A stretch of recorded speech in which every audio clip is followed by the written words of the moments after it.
We are facing a global health crisis, unlike any in 75-year history of the United Nations. One that is spreading human suffering, infecting the global economy, and upending people's lives. A global recession, perhaps of record dimensions, is a near certainty. The International Labour Organization has just reported that workers around the world could lose as much as $3.4 trillion in income by the end of this year. This is above all a human crisis that calls for solidarity. Our human family is stressed and the social fabric is being torn. People are suffering, sick and scared. And current responses at the country level will not address the global scale and complexity of the crisis.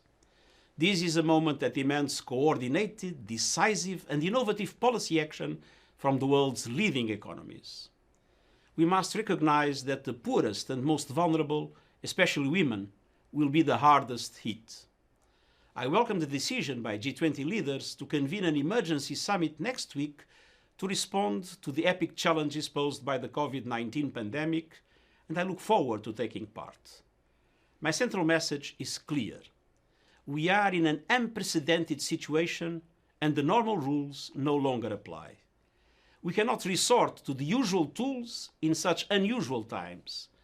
The creativity of the response must match the unique nature of the crisis, and the magnitude of the response must match its scale. Our world faces a common enemy. We are at war with a virus. COVID-19 is killing people as well as attacking the real economy at its core: trade, supply chains, businesses, jobs. Entire countries and cities are in lockdown, borders are closing, companies are struggling to stay in business, and families are simply struggling to stay afloat.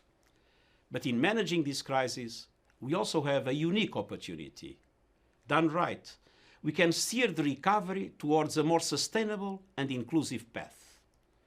But poorly coordinated policies risk locking in or even worsening already unsustainable inequalities, reversing hard-won development gains and poverty reduction. I call on world leaders to come together and offer an urgent and coordinated response to this global crisis. I see three critical areas for action. First, tackling the health emergency.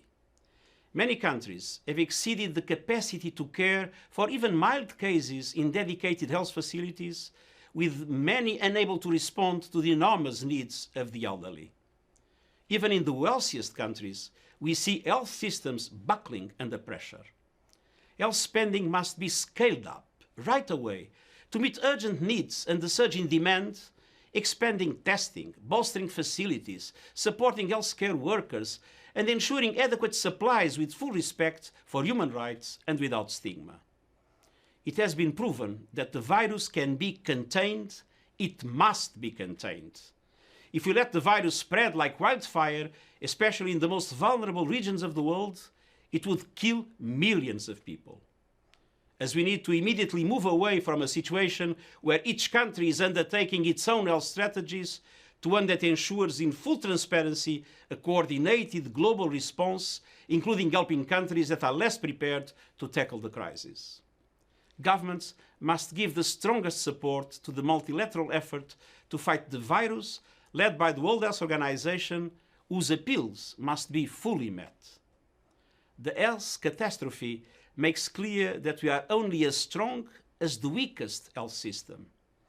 Global solidarity is not only a moral imperative, it is in everyone's interests. Second, we must focus on the social impact and the economic response and recovery. Unlike the 2008 financial crisis, injecting capital in the financial sector alone is not the answer. This is not a banking crisis, and indeed banks must be part of the solution. And it is not an ordinary shock in supply and demand. It is a shock to society as a whole. The liquidity of the financial system must be guaranteed, and banks must use their resilience to support their customers. But let's not forget, this is essentially a human crisis. Most fundamentally, we need to focus on people, low-wage workers, small and medium enterprises, the most vulnerable. And that means wage support, insurance, social protection, preventing bankruptcies and job loss. And that also means designing fiscal and monetary responses to ensure that the burden does not fall on those who can least afford it. The recovery must not come on the backs of the poorest, and we cannot create a legion of new poor. We need to get resources directly in the hands of people. A number of countries are taking up social protection initiatives, such as cash transfers and universal income. We need to take it to the next level to ensure support reaches those entirely dependent on the informal economy and countries less able to respond. Remittances are a lifeline in the developing world, especially now. Countries have already committed to reduce remittance fees to 3%, much below the current average levels. The crisis requires us to go further, getting as close to zero as possible.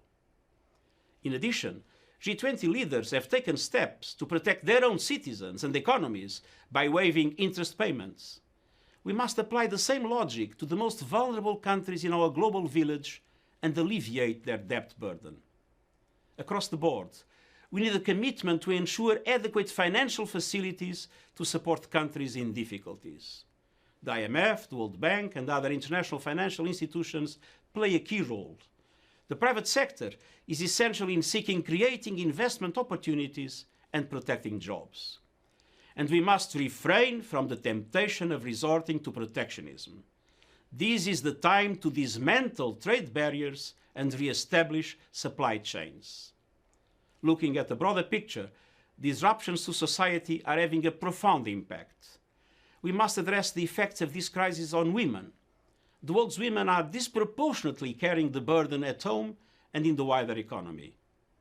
Children are also paying a heavy price. More than 800 million children are out of school. Right now, many of whom rely on school to provide their only meal. We must ensure that all children have access to food and equal access to learning, bridging the digital divide and reducing the costs of connectivity.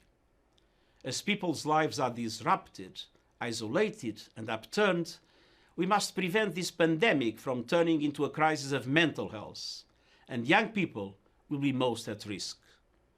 The world needs to keep going with core support to programs for the most vulnerable, including through UN-coordinated humanitarian and refugee response plans.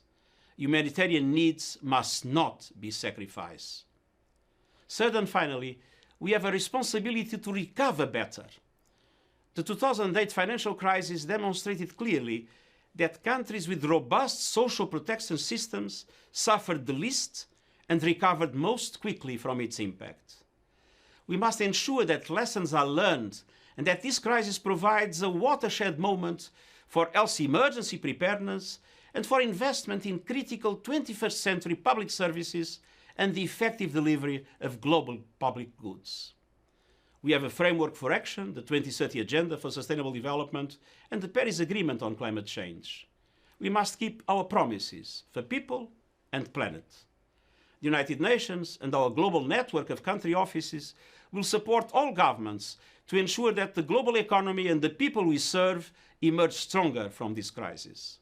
That is the logic of the Decade of Action to deliver the Sustainable Development Goals.